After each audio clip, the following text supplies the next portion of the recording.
বাঁধাকপির সাথে টুইনিং করে আজকে আমি চলে এসেছি ক্যাবেজ মোমো বানাতে। না না, ভেতরে ক্যাবেজের স্টাফিং নয়, বাইরেটাই তৈরি হবে পুরোটা বাঁধাকপি দিয়ে। এর জন্য কপির ভেতর থেকে কয়েকটা লেয়ার নিয়ে ওপরের ডান্টিটাকে আমি ছুরির সাহায্যে এইভাবে কেটে নেব। তারপর গরম জলে 2 মিনিট মতন ব্লাঞ্চ করে সাইডে রেখে দেবো। এদিকে বানাবো স্টাফিং। এর জন্য আমি নিয়েছি একটুখানি কুচি করা পেঁয়াজ, কুচি করা রসুন আর কুচনো ক্যাপসিকাম।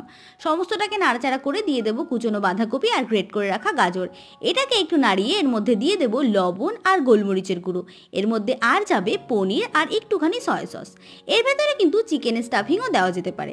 আমাদের স্টাফিং এদিকে একেবারে রেডি। আগে থেকে ব্লাঞ্চ করে রাখা বাঁধাকপিটাকে নিয়ে এর ভেতরে ফিলিংটা ভরে এইদিকে ওপর থেকে মাথা আর দুদিক থেকে 2 কান মুলে 2বার রোল করে নিলেই আমাদের মোমো একেবারে রেডি। এবার এটাকে 10 মিনিট মতো স্টিম করে একেবারে সার্ভ করে নাও গরম গরম। এদিকে মোমো তো রেডি, আর আমি আগে থেকেই বানিয়ে রেখেছিলাম মোমোর চাটনি, যার রেসিপি পরে অবশ্যই দিয়ে দেবো। আর হ্যাঁ, এটা কিন্তু বেশ টেস্টি খেতে।